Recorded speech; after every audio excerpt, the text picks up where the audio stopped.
My name is Katherine. I'm an international nurse from the Philippines, and I'm currently working as a practice development nurse.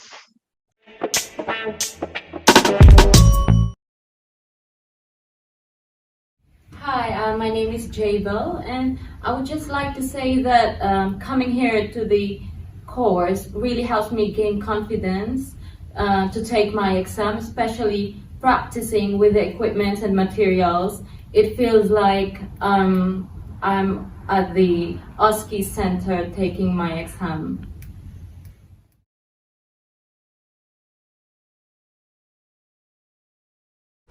Hello, Manong George here. Welcome to our channel. And today we have a very special guest. It is a Band 7 role. And the role of the PDN itself, it's quite hard to define. When I started the PDN role, it's more of you define the role, but basically it's more on doing the clinical governance umbrella. So you do audit, education, and support and training of staff is the biggest part of it. Where's your trainer? We work on the induction of new staff. So the recruitment team will be the managers, whereas we try hard to induct them and to retain them.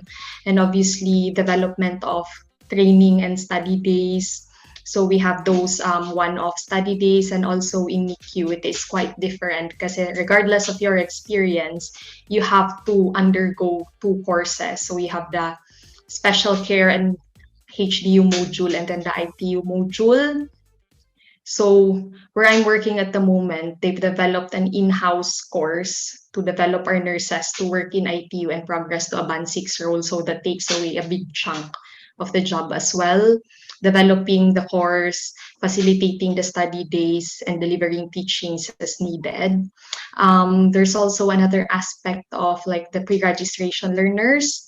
So we support the placement of students, MSc, PG DIP, as well as post-registration nurses from other trusts who just want to rotate and get clinical experience in our neonatal ICU. One new part of my role now is also supporting international nurses. Mom knows best. In NICU, you always need to have that QIS qualification. So once we start in the UK, I have to undergo the SCAPU HDU and then my ITU module in order to qualify as an ITU qualified nurse.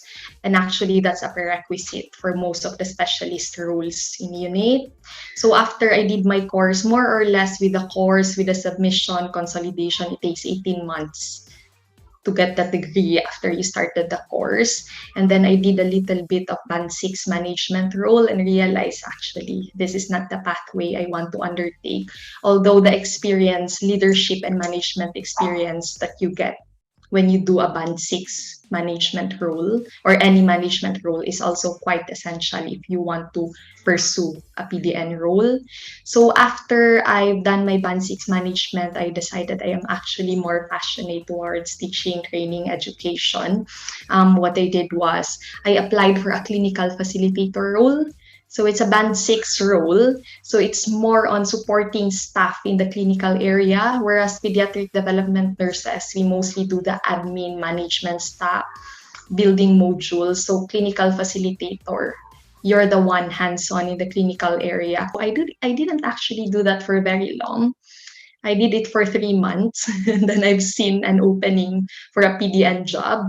I wasn't shortlisted previously because they require someone with a previous education experience. So after 3 months, I applied for that Band 7 role. And yes, I managed to get the job. Congrats! And also, apart from the QIS training, you need your mentorship training, or what we call now the practice assessor or practice supervisor training. Another essential requirement is doing the NLS course for NICU, which again, you can't do the NLS course without completing the ITU QIS module. Babies. I think that's the downside of NICU. Any other wards, there's a quick progression to a Band 6 role, whereas in NICU, you have to go through all the courses before you get Band 6 role. Mom knows best. start with the pros, like what you said, office hours. For me, it's like better quality of life because I used to do just all nights and weekends. And actually, when I started this role, I'm not used to waking up early. But once you've established and you got used to that routine, it's quite good because you still have life after work. You do an it's 8 to 4 if you want to work 5 days a week, but what we're doing is we try and work 4 days a week. So it's 8 to 6. So I'd say better quality of life. And number two, again, it gives you a very, very good platform to actually make a difference in terms of like supporting staff, education, training. So, you can make an impact. The pastoral support you provide the new starters. For me, that's the winning point of the job. Just making a difference and seeing this new junior staff progress and actually become successful in their careers. And also, I like the challenge of the role because, like what I said, an educator's role is a role that's not really black and white. It's not written in paper. It's how you define the role. It's how you make the most out of the role so you can have every opportunity you come to develop quality improvement projects, work on training, education support, clinical guidance, audit benchmarking. So it's like the sky is your limit, and it's a very, very exciting role for me. And obviously, there's that progression. It is a senior role, and it is also a different aspect of neonatal nursing because, for instance, me, I've done clinical just NICU for 11 years now. So I want to experience something different, and this role actually gives you the opportunity to do that. And I guess the cons of the job, first, you lose your enhancements and social hours. And I think financially, that was quite challenging when I did this role outside of London because you lose your nights, you lose your weekends, you're going to have the basic pay. Although I get the holidays off as well, that's another perk of it. I get Christmas off, New Year's off, any bank holidays we're not required to work, which is good. And I guess one of the biggest challenges as well of doing a PDN role is burnout.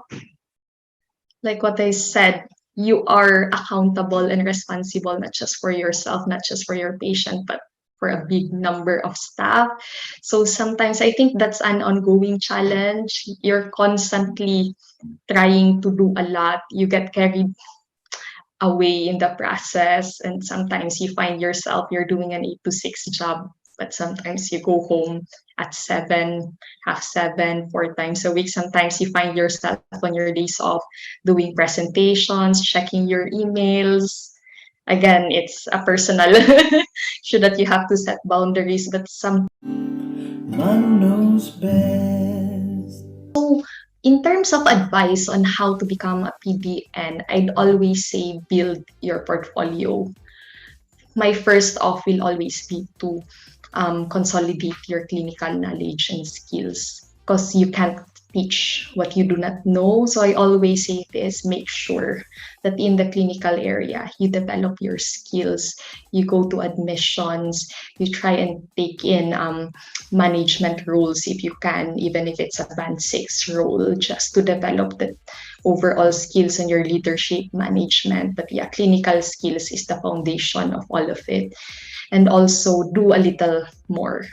Like what I said, there's only few openings for this job, so you really have to stand out in terms of your portfolio. So do something extra.